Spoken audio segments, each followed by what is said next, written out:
Tracy's hosting, so. Oh, so I'm taking it right from the beginning. Oh, snap. Okay. I should have prayed a little intro.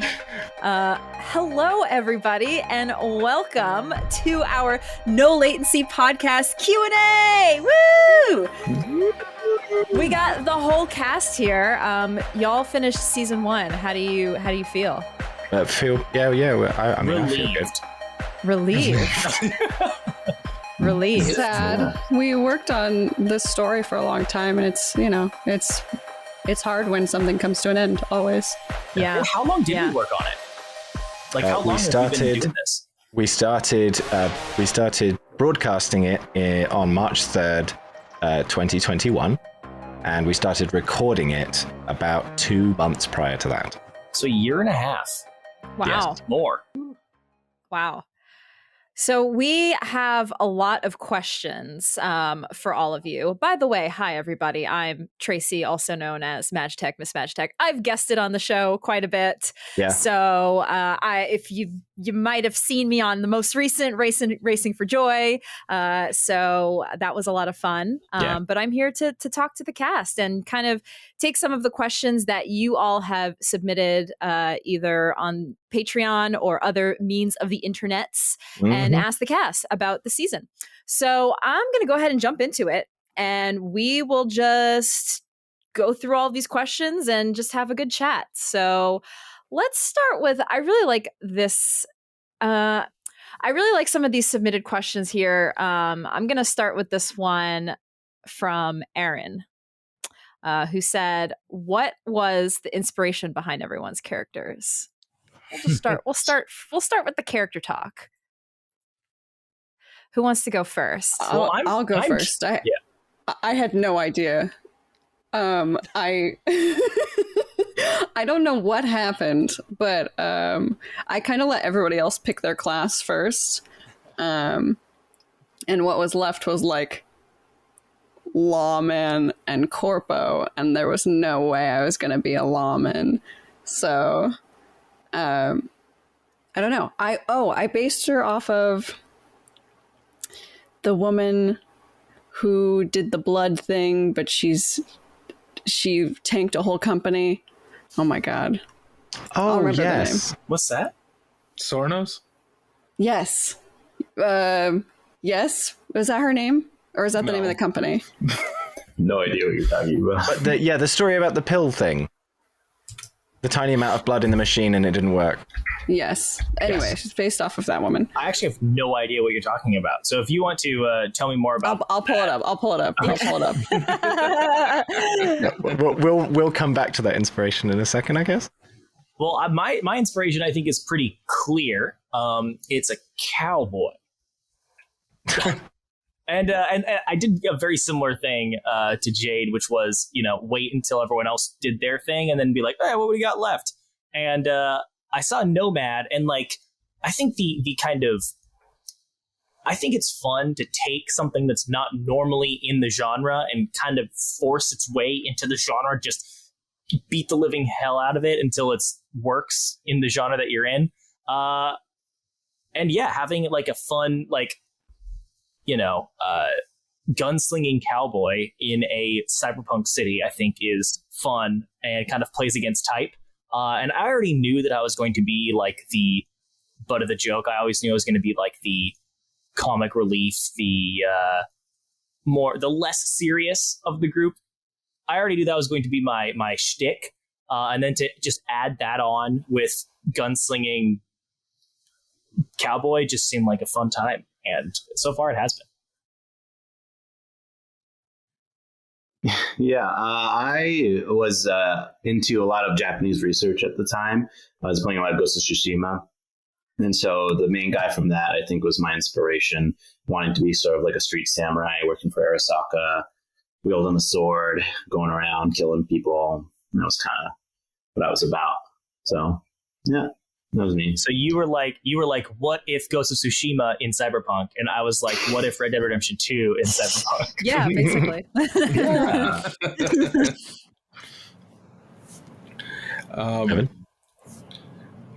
I mean, mine was more of just kind of a lucky pick. to be honest. When I got asked to do it, I immediately ran and made like, I think 5 different characters from 5 different jobs, and just was like, hey, which one do you think would work best? And we just kind of came to the assumption after I heard most of everyone else's. I was like, okay, I'm just going to pick the tech because everyone, like the other ones just kind of were already picked by everyone else. And when I was thinking about making my character, I was like, all right, what's the best game-breaking way to handle it so that way it just annoys our DM? And was like, I'm just going to take a mix of an old anime that I had recently watched called Dead Leaves. Dead Leaves. Yeah. And I'm going to make my character based off of them. I have gotten asked before if it's based off of Saga. Saga, yeah. Which That's so I good. had no idea about. In all honesty, I had never read Saga. I hadn't heard about Saga until we had started the show. And Kendall was like, are you based off of Saga? I was like, what's that? But eventually I did buy Saga at Comic-Con, so I now have it. Nice. I'm only 1 chapter in, so no spoilers. So that was the TV head inspiration. It was Dead Mhm. Leaves. It was Dead Leaves. Retro and Yep. Pandy, right? Like, Yes. his name is Retro. Oh, you literally Yeah. stole the name too. Yeah. What about the names? Did you all have like naming characters? To me is always like very difficult. I usually steal from like The Witcher in my D&D character. I always steal like character names. So do you all have like a method for like going about naming the character, Well, I just find something? I that just sticks? chose something that seemed to be the most. I wanted something because I knew. Look, here's the thing about names in RPGs is that everyone shortens their name. You always have a long name and then there's a short version of that. So I knew that I had to have that baked in, and I just tried to find the most like old timey name that I could. And Jebediah sounded like the right move, and then that shortens the Jeb, which I think is great. And then to name Sloan, that one was actually way harder. I got Jebediah in my head and was like, boom, that's it, it's done. But naming Sloan was a little tougher because I wanted it to be something different. I wanted to be like I didn't want it to be like Kathy or like Sarah. I wanted it to be something have a little more mystique in there. And I think I nailed it with Sloan. Mm-hmm. That's all. Yeah. It is Night City, and like a lot of times too, especially with like Cyberpunk, you kind of have like, maybe you might have a real name, but you also have a handle. So, that's also interesting. Iona doesn't get shortened. Ever. Believe me, I've tried. I mean, I know with mine, like I had, again, just stolen it from Dead Leaves as well, which was a kind of more of a happenstance. I had already came up with the idea of having my character's nickname being Retro before the TV head deal, because I was already kind of thinking of having them being this kind of stonerish, mad alchemist wizard of tech, kind of, how pot smokers can consistently make anything out of they can make a bong out of a VCR. And I had came up with the name. I just wanted to have a really interesting name. So I had found an old Creole, because that was the idea, to have Retro be Creole. And I was going with Remingus Ortiz, otherwise shortened to Remy. And I also kind of I know for me, I like having characters that do have nicknames, but I don't like having cool nicknames, because if anybody who's ever had a nickname realizes you don't get a nickname for being cool and badass. A nickname is always because of something stupid you did or something funny that happened to you. That's what a nickname is based off of. So that's why I like creating a nickname that's more based off of an event for the character. Sick. Yeah, I don't remember how I came up with Sano. I think I just made it up. It just sounded cool. Yeah, and I had a code name that was like Straight Edge or something, but that sounded really dumb. So and it died so quickly. I like abandoned it like episode 1. It was like I'm cold straight edge. It's still in the episode though. Yeah. But then it was like, oh hey, I use a katana. It doesn't have a straight edge. So it's like whatever. The Sano. How did you come up with Iona? I decided that I wanted her to be Romanian, and then I looked up Romanian names. Okay. And that's Okay. Iona is just a generic Romanian name, and Popescu is the most common last name in Romania. Nice. Huh. Wow. Okay, so we talked a little bit, about your characters, but more specifically, I want to ask now about your character arcs this season. So a question from Patreon from Pirate Rabbit Sim asked, what does everybody think about their character arcs? What arc? Just this season. Overall. Or if there are any specific arcs that you're like, I had this, my character went through this during this time. And yeah. I think there's something interesting that happens when playing RPGs with people, like when you first start a campaign. And I think that is that the arc that everyone goes through is learning where they sit in the group dynamic, And that, sometimes that happens immedately. Sometimes it takes the entire session or the entire season. And sometimes it happens in a few episodes, right? And I think that the way I started playing Jeb was pretty kind of, airheaded-y kind of immediately. But it was this interesting thing that happened where I started to feel that Jeb's place in the group dynamic was the like sit back and hit him hard, like hit him hard with the jokes and then like get back and like let everyone else take the spot for a bit. And it was kind of weird once I had a whole arc of like becoming a bit of a celebrity and like learning to like drive in the death race. And when I had to be like front stage, I was like, oh wow, this is like, I haven't really done this in this show much. And that was interesting from a kind of meta standpoint. That's the best I could do for commenting on a season-wide arc. Yeah, Sano's arc is very interesting because it's very internal of him, very clearly having a goal to hate Arasaka and then learning he was created by Arasaka, like in more ways than one, because he was a clone. And that was a really interesting role-playing challenge of how am I able to verbalize the internal struggles that Sano is going through. And I thought it was very fun to play out. And they very much wanted early on for Sano to make the sacrifice play because I feel like that's exactly what he would do. And especially learning that he was a clone and really literally built from like the evil methods of this company, that he was like, yeah, this is my goal in life, to do this. And also really learning to really appreciate everybody on the crew. I think going from very standoffish to very, very friendly and bantery to everyone, especially Retro. We had a whole, if you listen to the Patreon, we had a whole sitcom together where we bonded through that a lot too. So I think I really liked Sano's arc. I really love the shy, like kind of aggressive type character opening up and becoming friendly. I love that trope in anime. It's like opening up to everybody else and making friends. And yeah, it was really fun to play.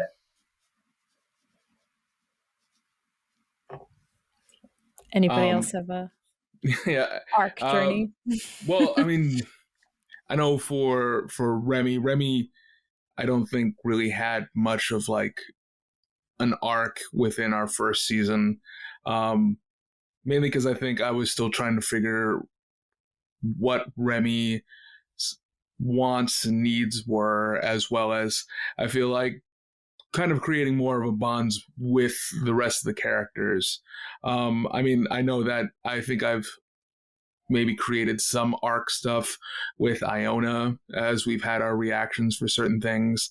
You know, I mean, like, I think if we're going to go off of main arcs, would probably be the Sano and Retro show on Patreon, for most of the stuff of the kind of bonding that we had there. In all honesty, for a lot of the stuff, I feel like if we're talking about this, I viewed very much of our characters kind of more in somewhat of a sitcom-y way of our characters reacting to each other, of like the sitcom Friends. You know, I saw Jeb being very much of a Phoebe, and Iona very much a Ross. Sano was a Monica, and my character, of course, was a Chandler. So, of course, of course. I don't agree. Also, at one point, you did get a duck, and that was pretty cool. I think the duck arc is, the best. Yes, I do. The duck arc. Duck arc. No duck to duck. Very simple, but effective. I liked having characters that were at slightly different stages of their arc, because Retro and Iona both had stuff that happened before the main podcast started. And it was fun bringing that back and really genuinely not talking about it and just letting you guys role play that in the moment. That was super great. Yeah, I think it's always interesting to start any campaign with at least two characters knowing each other.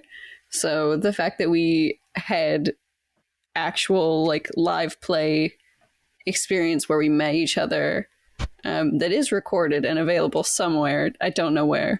On the Patreon. Oh, on the Patreon. I assumed on the Patreon, but I didn't know. It is on the Patreon, yeah. It's pinned at the top as the main thing.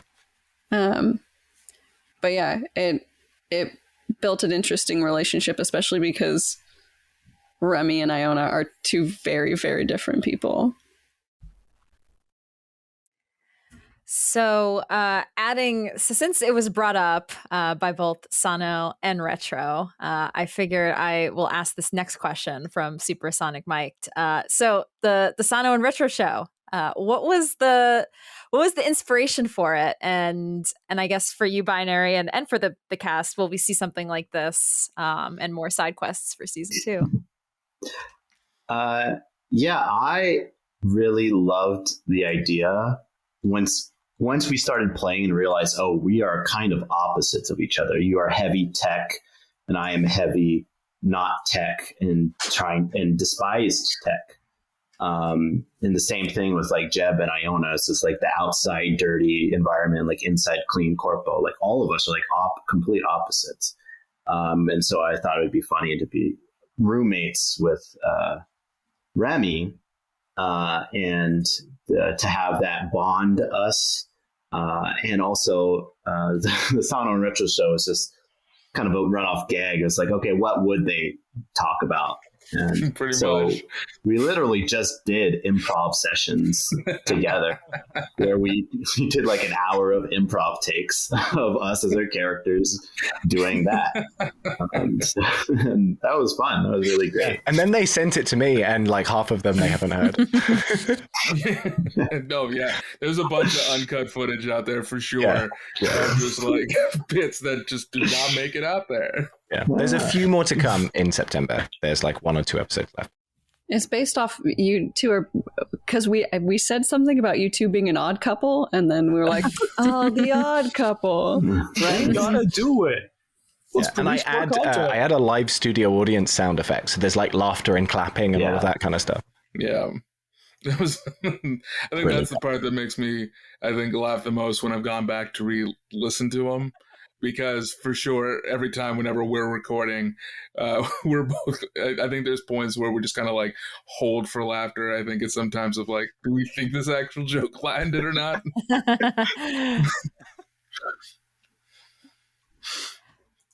It's weird. Oh, and what will it come? Will there be more for season 2? Will no, there be more? There won't be more Sano and Retro show obviously. for season 2. Very sad. Very sad. Yeah. But any other like spin-off stuff that you think would be planned? I mean, we did something with Jeb. We did. I would love to see at least one episode of the Iona and Jeb show. That's gonna have to be a fundraising goal. Yeah. It's just 4 minutes of awkward silence. Well, I imagine it'd be mostly Jeb like talking to Iona, asking her questions and trying to get like just something out of her, and then just Iona being like one word answers and then silence. Yeah. I mean, Iona doesn't hate Jeb. No, but if you've listened to the series, Iona doesn't hate Jeb. Iona bought you a new duster. That's true. And she cares about you. She cares about everybody. Yeah. Oh, Jeb cares about everyone equally, and except for who's Sloan, who he loves above everybody. That's fair. Including himself, I would say. And speaking of which, that's essentially what we spun off was the Jeb and Sloan show, if you will.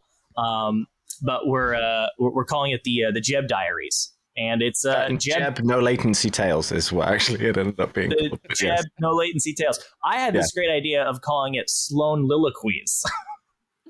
Which I think is very funny. Because it's essentially a soliloquy said by Jeb, recapping the arc told to Sloan. Sloan Liloquy. It's brilliant, and I've been dashed of my creative voice. Yeah, and I animated it, so it's going to be fun. It's on YouTube mid-September. So you can see that we're just constantly redoing old 60s, 70s TV shows. First one was The Odd Couple. Now it's Mr. Ed. You know, who knows what we'll have in next. Mr. Ed. Ed. It's so good. Okay, let's see. There's a lot of good like questions related to the players here. So I'm gonna try to okay, let's do this one. What was the biggest surprise for each of the players and for Binary? I know this is sometimes hard to like think about. You have to kind of think back to things, but if there's anything that jumps out to anybody, like, oh yeah, this was a surprising moment or something that surprised me. Another question from Supersonic Mike. Thank you, Supersonic. I actually have a kind of a spin-off question off of that, or more of a pointed question off of that to Binary, which is it really seems like you delicately planned and intricately wove this story together from the beginning. How much of the story did you have in mind, and how much did you allow to spontaneously occur through our actions? I was really careful to let you guys do weird shit to get these vending machines. It's kind of like that's going to be the freedom in my head, because it has to end somewhere. So hopefully it ends with them rescuing Domino. Mm-hmm. Hopefully. That was kind of my loose thing. That's kind of the thing I want to happen at the end as a storyteller and as a GM. And the rest was like, here's a building and it's here. I wonder how they'll get it. Sometimes there was a puzzle that I thought might be fun if somebody solved it. And a lot of the time you guys were a step ahead of where I expected you to be. And then you would spend too long talking about it.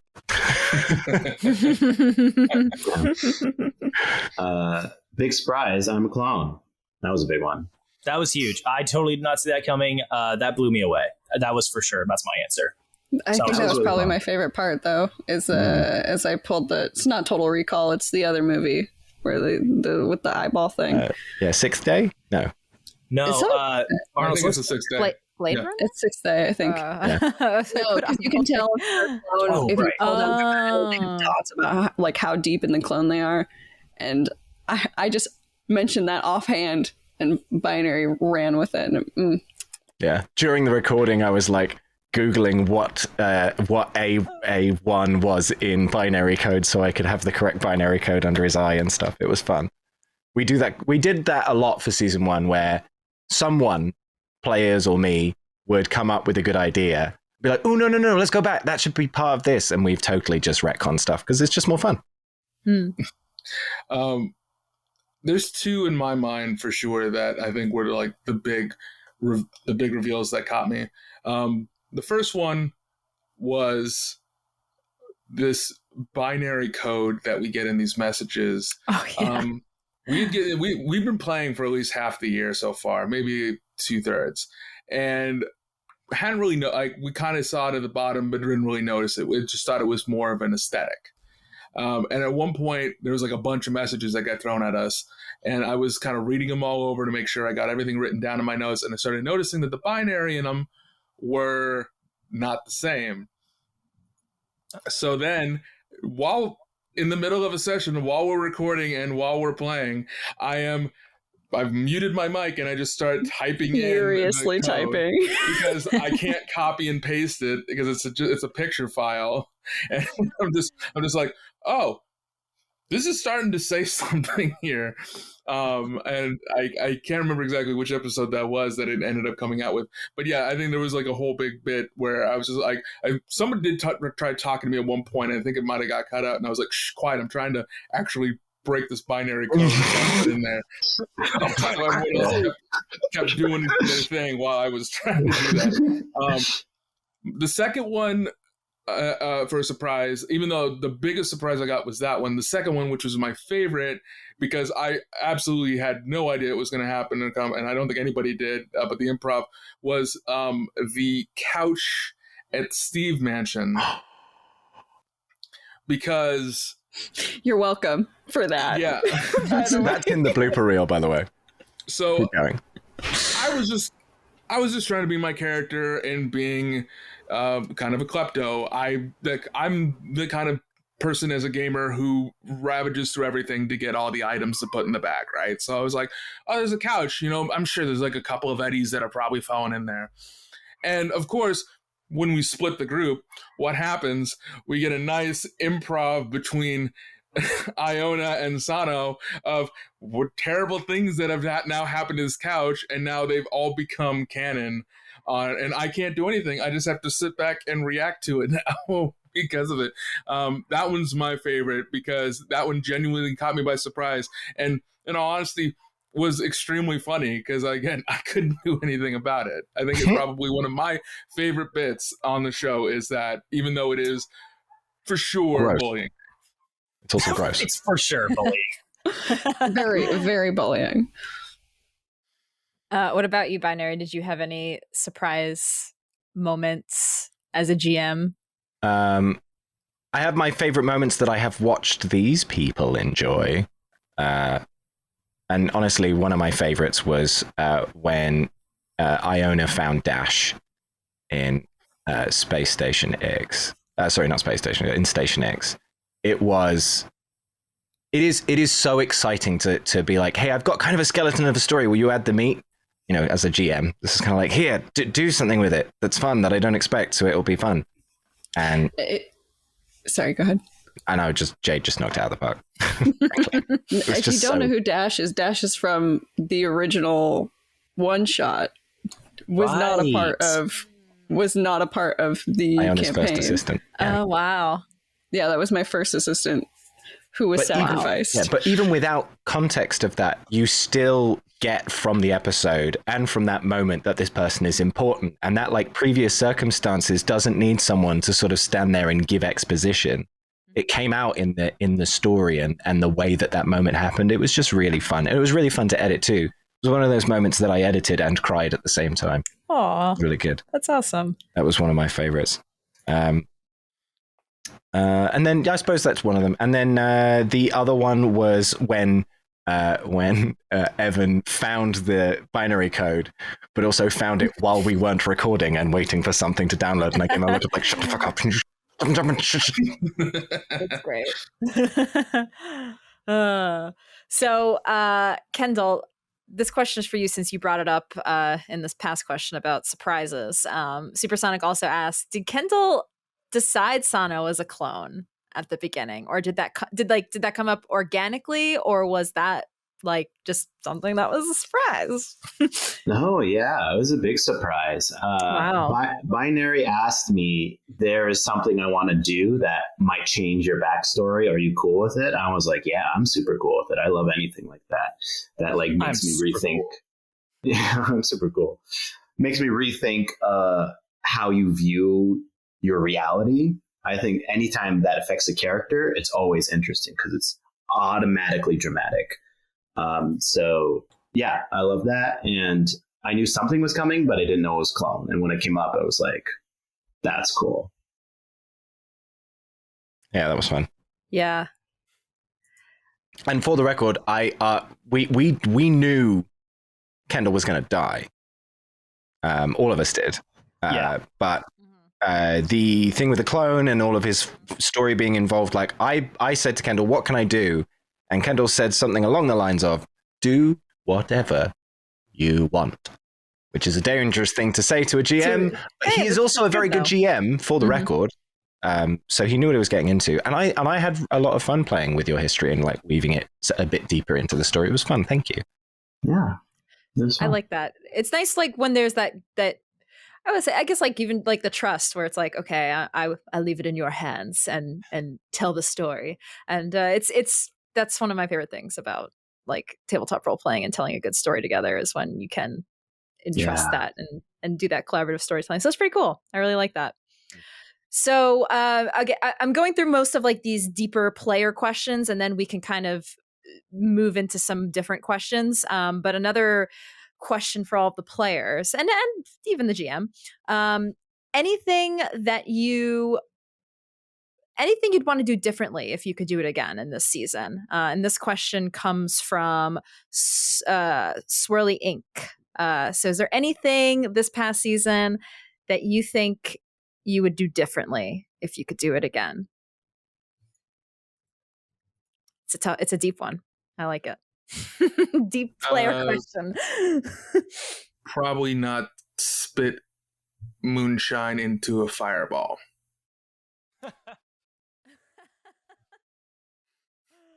You don't know until you try. Yeah. I do have something I would change, and that is Sloan was like a huge part of my character at the very beginning, and like it was so awesome having this. It was so helpful to roleplay when there's something so grounded and so like this stake in the ground that you can always tie yourself back to, you know? And Sloan was great for that. And then as soon as she was like healed, it was like, whoop, and then she was just gone and she hardly came into play afterwards. And so I definitely wish I would have played with Sloan a little bit more and had more of a relationship there, because I think that's a fun dynamic to have, and because of that, I think you'll see a lot more Sloan in season 2.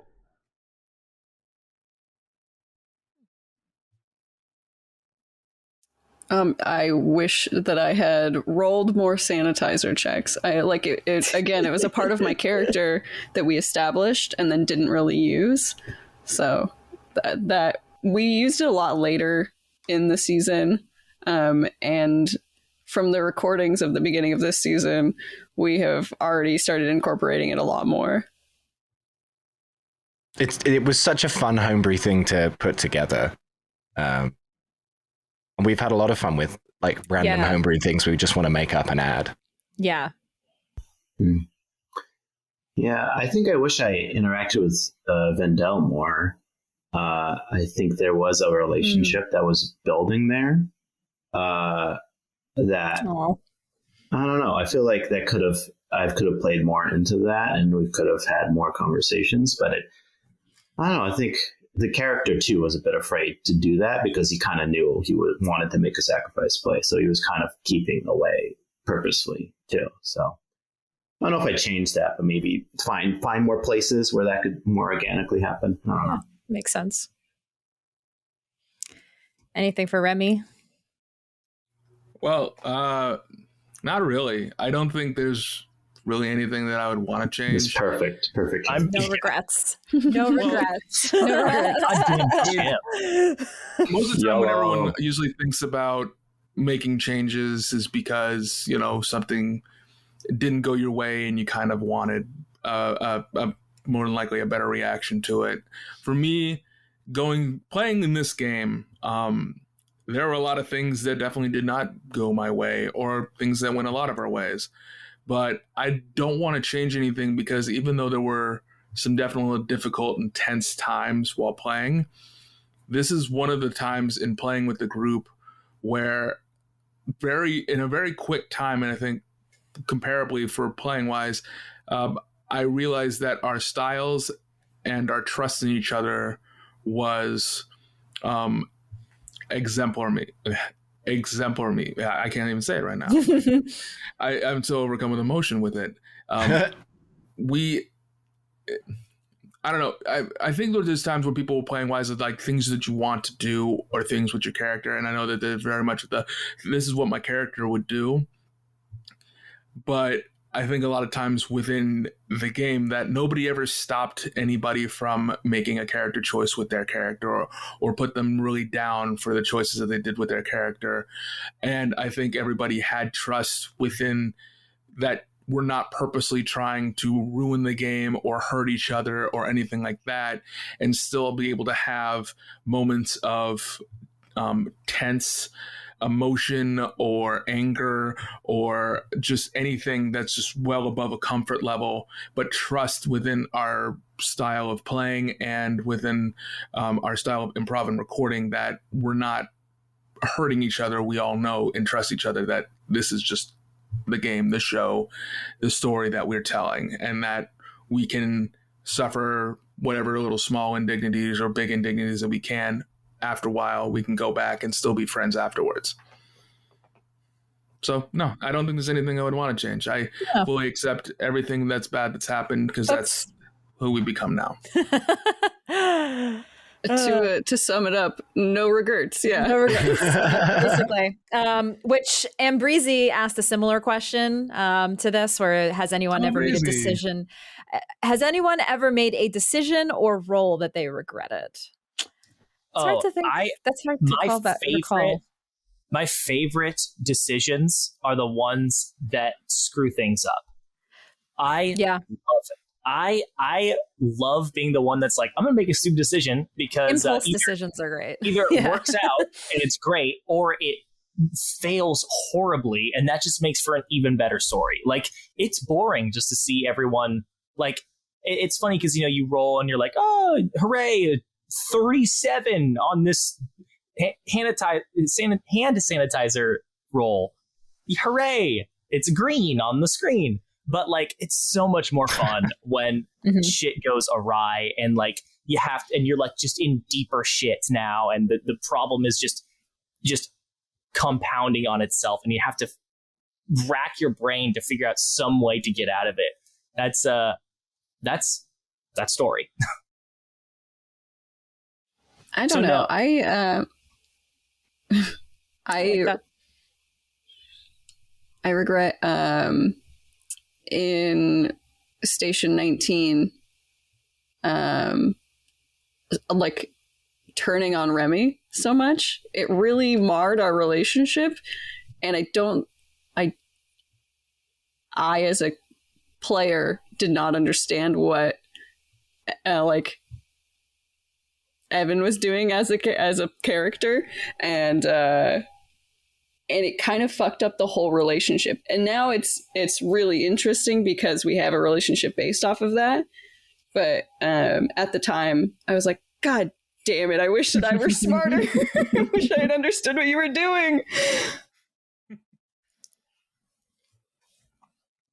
If I'm going to say any roles that I feel I regret, are any successes that we got for hand sanitizer, and I wanted to see that thing fail more often. There were plenty of times in which sanitizer failed. And every single one has been genuine, and every single one has been at a perfect time for it to happen, which has just been it's brilliant. Bad. I don't like it. I know, but it's also just one of my favorite things because I'm always just hoping for it's a role play only effect. I love rules like that. Any other regrets that anybody wants to share? Nah, YOLO. Okay, I like it. YOLO. And you're dead now, so that life. That worked out. So it doesn't matter. Oh, great. You only live once, and you're dead.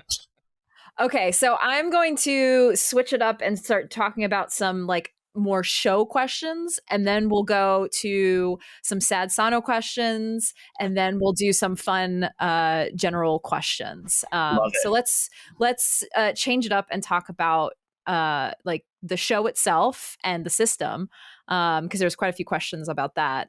So this first question is from That Gamer Ajax. So what drew you to using Cyberpunk for the system? I'm curious myself. What was the draw to Cyberpunk-red?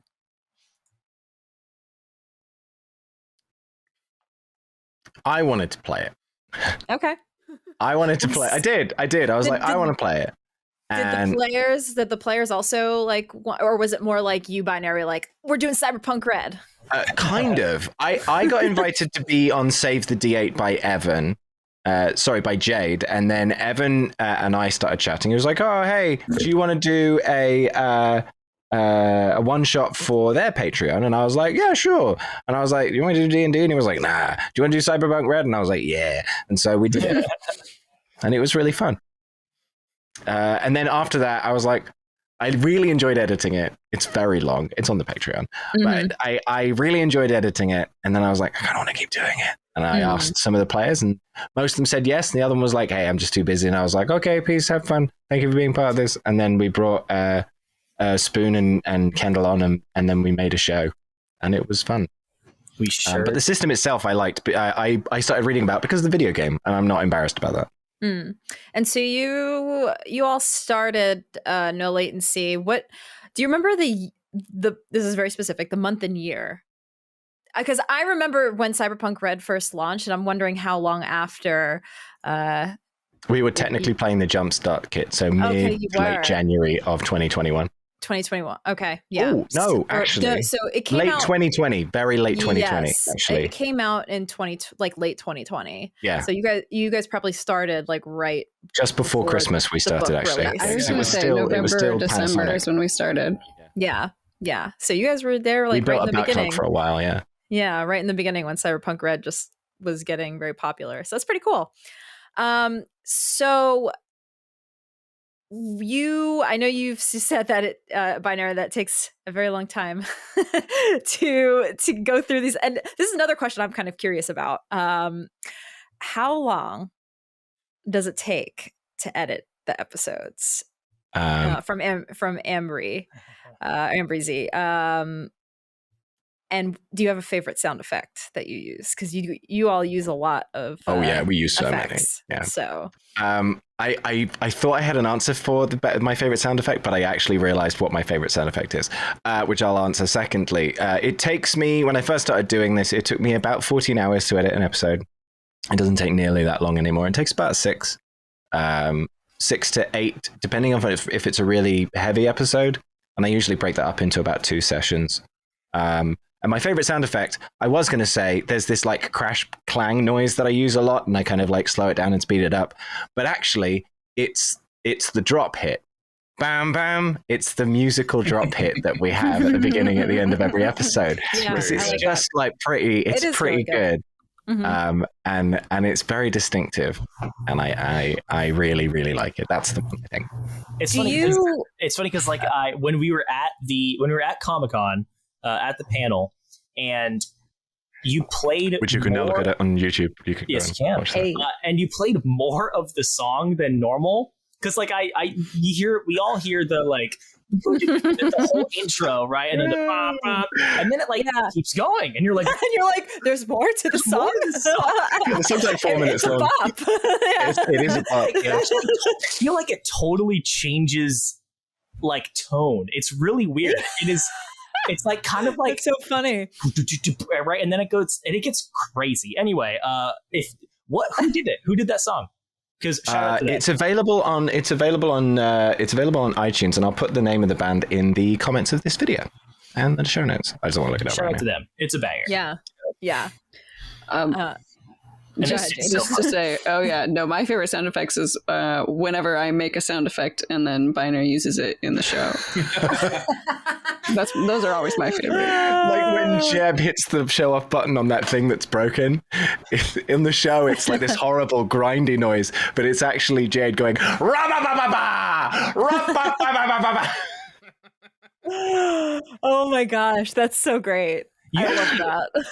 Binary got mad at me in the first few like runs of the show, like the first, because I kept doing my own sound effects. He's like, "You gotta stop." And I was like, Jade, it's okay.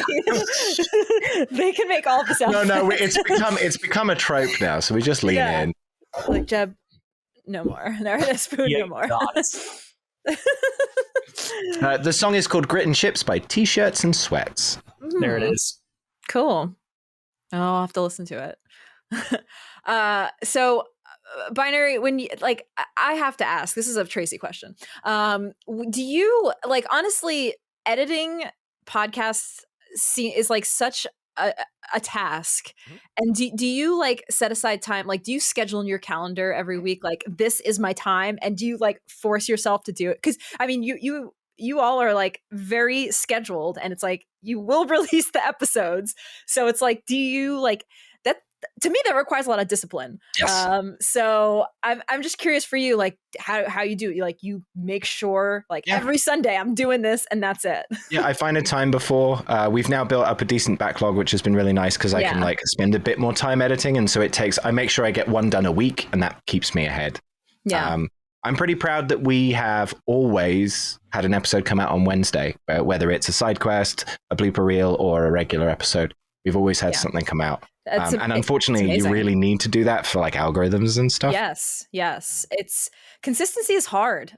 And you guys have managed to keep that consistency. So that's very admirable, honestly. About 85 episodes all told, including this, I think. Yeah, that's amazing. Because it's not easy. A whole lot of content. Especially like when you have like things like full-time jobs and other things that you have to manage. It's not easy. It's a struggle. So that's awesome. I was just curious. Okay, so do you all plan on ever doing live streams or recording without an audience? Is that something? With video? Yeah, that's actually, or only. Oh, so do you plan on doing live stream? This is another Supersonic Mike. Thanks for all your questions, by the way. Thanks, Mike. Do you plan on? Okay, I'll ask this part, and then the second part will. Do you plan on ever doing live streams for No Latency?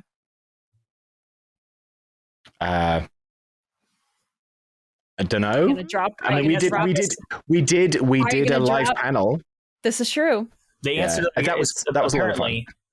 Maybe. Maybe? We don't No plans. This is us being coy. This is us being like, I don't think the main story would be live streamed unless it was like a finale or something. For something, I think possibly like a side quest could be fun, or something like that. We could do a live stream about. But the main story is very much focused on being an edited radio play experience set in the cyberpunk world where we improvise over the game, and I think that's our kind of fingerprint on this. Mm-hmm. Now, I don't know if this is someone is going to already ask this question, but I would imagine that people are probably curious as to how much is cut. Like how much is on the 22%. Floor? Yeah. About 22%. Oh, that's just about. Yeah, that's a very specific number. 22%. I cut a lot of ums and ahs, a lot of silence, because our show sounds really tight, but actually we have a little bit of a stream delay, so I just tighten that up. I get rid of a lot from everyone. Less me than anyone else, because I forget, because I just hear my own voice and I'm like, yeah, shut up, me. I'm just trying to find you guys. So about 22%. On episodes where there's a lot of fighting, it's even more than that. Usually like 35%, something crazy. How much do you cut like entire bits? Only the initiative talk more than anything else. That makes sense. Yeah. Pretty sure listening to it, most bits stay in. Yeah. And the rest of them are in a folder called bloopers, and I'm slowly releasing those as well. So I do wonder, like, or rather I should say, it's important to note that like I don't think we ever re-recorded anything or like, you know, we're like, we didn't like that, let's try it again. Which I don't necessarily think is a bad thing if we did do that, but I don't think we've ever done that.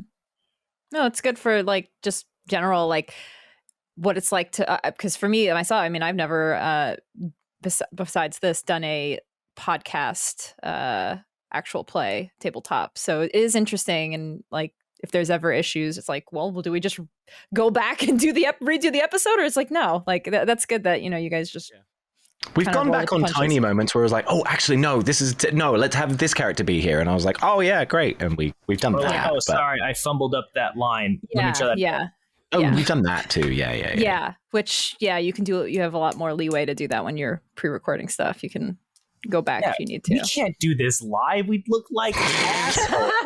That's true. Hold on, we have to go back. And it's like, no, this is live. Backtrack on chat. Backtrack on chat. Live. Can we go back in time? Too busy.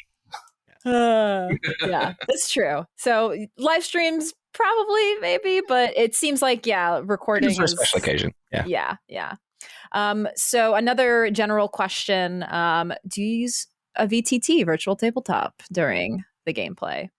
And if so, is it just for quick reference? Do players move the tokens? Storyteller move the tokens? How does it usually go for y'all when you're playing on your VTT? I have a hot take that I will tell after Binary goes into the details. We use Roll20. I make kind of maps that are kind of pseudo maps. They aren't on a grid. And I've made tokens for everyone, and you guys move them around sometimes. Usually when positioning in the room is important, but most of the time you role play by like looking at the map as if you're in the space, at least from my perspective. But I like there to be something for the players to see, even though we're an audio only experience. And a lot of those maps end up on our Patreon. # shameless plug. My hot take is that Cyberpunk-red is very tactical and relies heavily on combat. And because of that, if we didn't play on a VTT, it would be kind of weird. Yes. I agree. You're not wrong. Even though you all have a lot of role play, it definitely, you also have a decent amount of combat. So yeah, it does help to have a map, I've noticed also when running Cyberpunk-red. Yeah, that is a good question. Okay, so again, just going through these more technical questions. Okay, this is some kind of similar to what we had earlier. So how did you end up doing Cyberpunk-red with follow-up? Did anyone play Cyberpunk prior to this? No. Nope. Well, I still don't play Cyberpunk.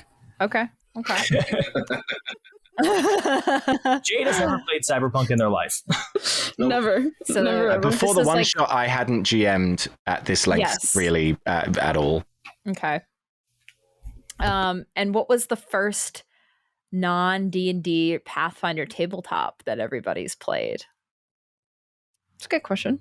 The first RPG, first RPG that isn't D&D or Pathfinder. Blades in the Dark. Blades in the Dark. Okay. With Spoon as my GM. Yeah. That was really fun. I have a bit of I have an obsession with TTRPGs, and I have an entire bookshelf full of different books that I've read almost all of them, and I've played about 7 of them. But I will say that the very first TTRPG I ever played was a bastardization of D&D that was essentially just boiled down to me and my friends rolling a d20 and deciding what happens based off of the number that shows up, and we called it Dunge. So nice. Dunge. Technically like it. first. Dunge. Yeah. Dunge. I'm going to put that in season 2. So I played Dread and Call of Cthulhu. Those are really fun as a way to have more realism and mystery and creepiness in the games that I play. Those were fun. 10 Candles, really good. Definitely. Oh my God. It's really fun. 10 Candles. One shot. Halloween is coming up. Yeah, I was just thinking that's a good time. Good time to run the 10 Candles. We did a 10 Candles on Save the D8 that Jade ran. Very good. It was really good. I think Spoon was also my first non-Dungeons and Dragons Pathfinder D&D, or TTRPG rather. Cool. Scum and Villainy. Oh, Scum and Villainy. Which was really good. I like that too. Yeah, it's very good. I loved it. Oh my god, I love Scum and Villainy. I also ran Scum and Villainy for Save the D8. And if I recall, your character in that was V, just the letter V, which is funny because that was like for various reasons.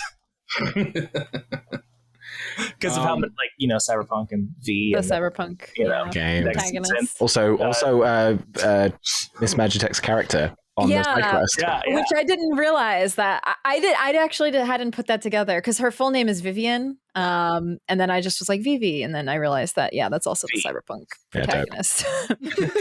Yeah, it's you, Vivi. Yeah. Okay, so last, I think, more technically question. Again, Supersonic, thanks for all the questions. A lot of questions, Supersonic. Champion. Just Thank you. Questions for you. How did the idea of introducing fast D&D style healing come into play? That's question one. Slow healing is boring. Next slow question. healing is boring to listen to. Yeah, we don't want to die, and we gotta. We have to keep. Also, we paid for art for these characters, so if they leave, they have to leave for a good reason. I know. So when you have the art, you're committed. That's it. Yeah. If a character's got really good art on a show you're watching, they're probably fine. Or they're coming back. Character has art. It has plot armor. Yeah. There's a little bit of plot armor there, but also because I mean, what am I going to do every episode? Be like, and 2 weeks later, after their legs and arms have been repaired, I could. Yes, but can we just assume that like the domino job getting him back took a year? There was a Christmas moment, there was a Halloween moment, but it only took a year. But it did take time, I guess. I don't know. I think it's a really good question, but needs must. It was kind of boring to have like constant medical attention needed. Yeah. It was way more fun to make it narratively important, so it still feels valid in the world.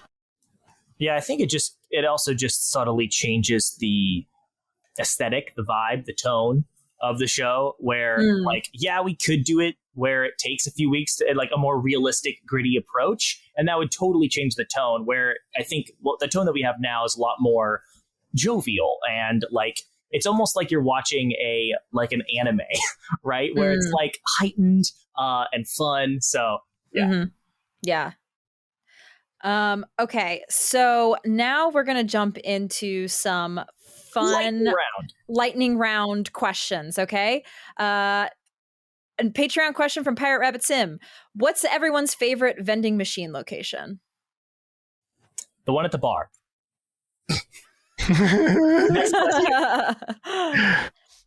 What's the cruise brunch orders? This is from Go Lolo Stream. Brunch orders. My favorite vending machine wheatgrass location. shots. Oh, wheatgrass shots. Yeah. Mine was biotech. Eggs on rice. Hard-boiled eggs and chili. Benedict's, straight up. Hash browns on the side. This is Jeb's order, right? Like, it's not mine. Oh, I guess, yeah. James order is never done a avocado wheatgrass toast. shot in their entire life, so. Favorite recurring bit from Swirly Inc. Any recurring bits that are your favorite? Don't trust Jeb. Yeah, I was going to say the same thing. Jeb's sound effects. Yeah. Jeb sound effects. Yeah, Jeb being an idiot and everyone hating him is so fun. Steve's. The Steves, yeah.